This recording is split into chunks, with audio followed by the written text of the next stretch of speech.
Səhərlər ac qarnına mütləq su için. Çünki mütəmadi ac qarnına səhər içilən su mədə və bağırsaq xəstəliklərindən sizləri qoruyur.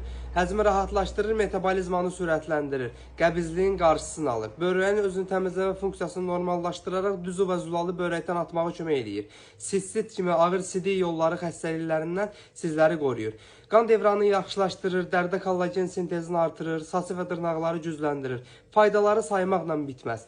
Bəs suyu nə vaxt içmək olmaz? Hamamdan çıxan kimi dərhal su içmək olmaz. Qocalmanı sürətləndirir.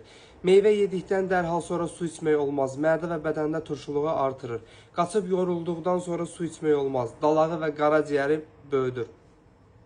Qusduqdan, qaytadıqdan sonra su içmək olmaz. Mədənin özün müdafiə sisteminə müdaxilə eləmiş oluruq.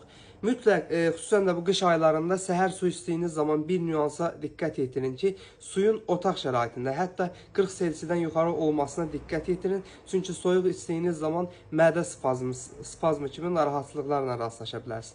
Bu kimi faydalı videoların davamı üçün videonu bəyənib səhifəni takip almağı unutmayın.